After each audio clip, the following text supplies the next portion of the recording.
Number 3. And here we go, spawning in the bottom right hand corner of the map King Jejong Station, we have our green Zerg player playing for NoMercy. It is Nady. His opponent, the red Protoss, spawning in the top left hand corner. Excuse me for not pausing the music in time. But the red Protoss spawning in the top left hand corner. We have our red Protoss from SForge. It is Cuban. Cuban bring it back in the last game, tying up the score, making this a closer clan war than it could be if his predecessor would have won the second game as well. But let's have a look. What kind of builds are these players going to go for? Are we going to see some cannon rushes? I do want to see them mixed in once in a while. And Cuban is known for his cannon rushes, so there's definitely potential for a build like that. And with that forge, with that pylon on the low ground already, it is going to be a forge. That is for sure right now. And he is going to send that probe across the map. There we go. The forge gets added on. He's sending out that probe across the map, but his opponent Nady is going to go for a spawning pool, playing it just as safe as his predecessor. Now a very safe opening for Nady. That will mean that the probe is most likely not going to get a cannon rush off, but the probe is denying the vision from that overlord. If you would just send it to your opponent's base, it would get scouted by that overlord, but he is not revealing it just yet. So this can be an attempt by Cuban, but from the timing of that hatchery, he should know that his opponent is getting that later hatchery, which means that there is already a spawning pool inside his opponent's base. Now with the small area behind the mineral line, some players still manage to pull it off, but that is a very big risk, and that's a risk that Cuban does not really have to take. He sees this finished up spawning pool. He does not see any gas geysers being taken, so he knows exactly what he is up against. First queen going to be added on. Is he still going to go for it? No, he is not. He's just extra checking behind that mineral line, trying to bait off some extra lost mining time for his opponent. And Nady is scouting behind that mineral line, not wanting to fall for tricks like that, because of course he does not want to produce those Zerglings. He just wants to produce drones, and he wants to get his queens out. Behind this, of course, the Nexus is being added on. The gateway is going to come through, and the photon cannon is already done. So the Zerglings are not really going to have a chance to get any damage done inside this base with the earlier defense. Now let's have a look what kind of attack we are going to see from Cuban and what kind of build we will see from Nady. Of course, with that Forge fast expand, which it was in the end, Nady is free to take a third base, and this cannot really be punished by Cuban at all. You're not going to have warp gate research very early on, as the cybernetics core only now gets put down. Now that probe that was scouting, he did confirm that third base being put down, but he has to return back home. He will survive that photon cannon, focusing on those rocks. Does have to change his attention a little bit, but there we go. He does take out the rocks, which means more building area for Cuban, and he gives him something to do while there are no units in sight. So just drones and probes, that is going to be the name of the game. Cybernetics core is now finally done. Warp gate research is going to be the priority right now. Do we already see attack? No, he is going to go for his stalker first. One zealot already in the hole, and I do believe that there is still a hole right here, so I'm a little bit surprised to see that. I'm not 100% sure. I am not an expert of walling on this map, but being an expert of walling on this map is already a great feat. Not a lot of players really understand what the best way is to really plug a hole on this natural base. But the +1 attack upgrade does get Corona boosted out. The Stalker is going to go and get rid of that Overlord, but the Overlord already saw exactly what he needed to see. He sees that Forge upgrading that +1 attack upgrade.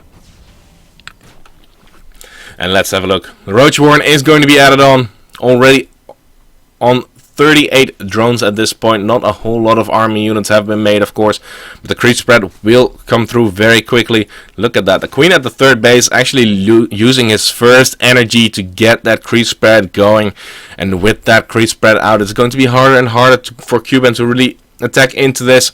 But there we go. Also, the Twilight Council going to be added on. This can be for +2, but I do assume it's going to be for Blink 2. He might still add on those Dark Templars with the Dark Shrine, but that's not something that you see every day when it is this late already. Especially because 3 spores already going to be added on in every base. Now, actually, Cuban going to go for a quick third base right now at the 7:30 mark. That's a pretty quick third base. It's not going to get scouted for quite some time because, of course, well, his Zerg opponent Nady is just getting as many drone units as possible. He is saturating 2 bases already. But now a few roaches have been made defensively. He's not going to send them across the map anytime soon. But this third base, it looks like it is going to come up for Cuban. The +2 attack upgrade and Blink is going to come through. And 2 extra gateways being added on to. But it looks like it's not going to be a Zergling style from Nady in this game. He is instead going to go for Hydralisks and Roaches, getting those upgrades with the +1 range attack upgrade. And there we go, another nice round of drones to make sure that he's not going to fall behind in his macro. Having the ability to produce 10 drones, always one of the nicest feats of Zerg. But what if you just made a bunch of drones when you needed army units? Then you're pretty much screwed right there.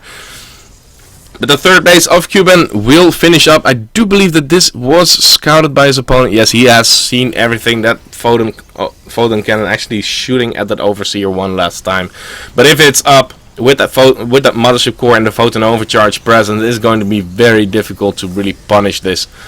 Now the +2 attack upgrade and Blink is about to be done.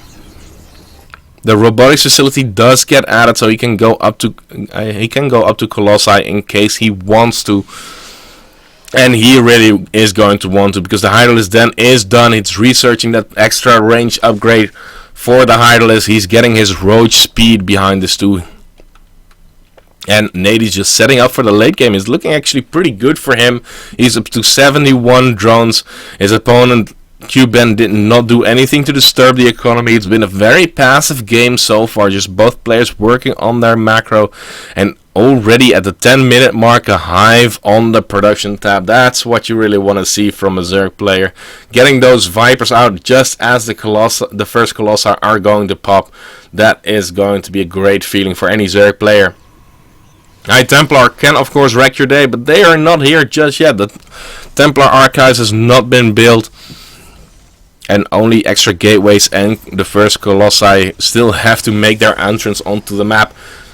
The robotics bay halfway of the way done, so he will be able to get that going in the very near future. And look at that, fourth base being added on by Nady. It's going to get scouted by that hallucinated Phoenix of Cuban very soon now, and the hive with that second hallucinated Phoenix is going to be found out very soon now too. So Cuban will know exactly what he is up against. He even spots the Spire going to come through. But the passivity of this game is going to continue, going up to pretty much 80 drones right now for Nady. His economy is looking amazing, mining off of 8 gas geysers. That is pretty dangerous, so Cuban really needs to get some harassment done, otherwise he's just going to fall behind in the macro. Because he is only, well, he is at 67 probes himself, but that's not 80 still. If they're maxed out, yes, his army is going to be bigger, but that is still a long way off actually. Now thermal lens in the first Colossus going to be added on. The Dark Shrine being added on for some harassment. I really do like that decision, because well, at the fourth base there are some spine crawlers and a spore crawler going to be added on, making sure that the mining is not going to be optimal for Nady, but he is going to be safe against any Dark Templar harassment that can come through. So let's have a look at this gateway army. He has those 2 immortals against the roaches, but there are also quite a few Hydralisks already out on the map. He's adding them slowly but surely, and that's a lot of damage output from those units, of course. Looking at the upgrades, the +3 attack upgrade for Cuban is already done, and currently Nady is sitting at the +2 missile attack, and he is getting his +1 carapace right now. He's only operating off of 1 evolution chamber, and I'm a little bit surprised about that with how passive this game has been. But some zealots being sent for the early harassment, going to break down those rocks to open an extra path, while also 2 Dark Templars going towards that third base location, 2-shotting those that queen with the two of them. The Spore Crow is going to get taken out. It looks like no, the drones are powerful enough to kill those, to kill that one Dark Templar. A few workers did go down, but this is also a big distraction as he wants to get some damage done with the Zealots towards the back rocks. There are now Overseers in position, and he gets greeted by a lot of roaches. Looking at the unit stat, 41 roaches on the map with 3 Vipers for support and 12 Hydralisks behind this. As we have 3 Colossi for his opponent, Cuban, 11 Stalkers, 4 High Templars. But do we already have Storm at this point? No, we don't have Storm just yet. It's not being started. He's just using it for. He's just going to use it for the feedback at this point. And with that Observer, he wants to see exactly when his opponent is coming. But Nady is maxed out. He wants to make something happen. He has quite a big bank behind this too. And the Zealots do charge in. The Colossi will come through a little bit later. Nice feedback on one of the Vipers. 2 extra feedbacks coming down. Making sure that nothing can touch these Colossi. And beautiful force field also dropping down. Making sure that the Concave gets a lot better for Cuban. And he has obliterated this force. Only the gateway units of Cuban did die off, and Cuban is going to take a fourth behind this. But 11 Corruptors on the production tab. There's no greater Spire, of course, because he just wants to get rid of those Colossi. Corruptors is what a Zerg player really does not want to get against Colossi, because they do die off pretty quickly if there is Archon support underneath it.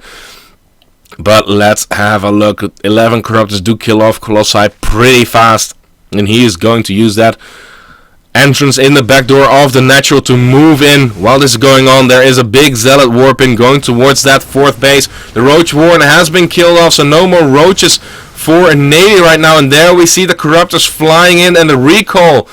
Oh, he just got that off. That Mothership Core is so low on health at this point.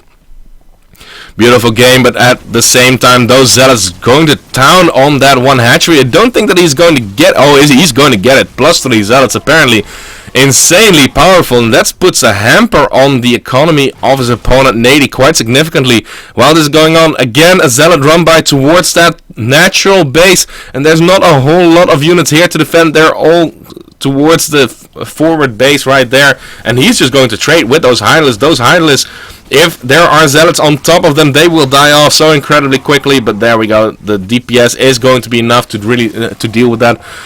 Almost getting the +3 missile attacks. It's already halfway of the way done. But Cuban with winning that attack, it was looking amazing. Nady was had a bank of 2k, but he has no money whatsoever. He cannot max out right now. He has a lot of Hydralisks, and he has quite a few Corruptors out on the map. But after those Corruptors kill off the Colossi, they're not really going to do a whole lot.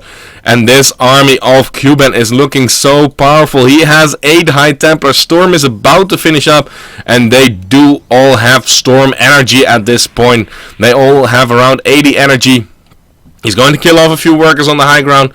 Nady really wants to get that harassment going, but it's going to be a bandit for a bullet hole once again. There are Archons in this composition too. Storm should land very soon. It did finish up. The Corruptors trying to take out those Colossi as quickly as possible. He cannot storm freely because the High Templars are underneath the Corruptors now. But 2 Colossi are still alive, and the Storm will make sure that those Hydralisks cannot get full DPS going. And now with that engagement going horribly for Nady, we're talking about a 180 supply Cuban against 120 supply Nady, and those reinforcements kill off even the retreating Hydralisks right there.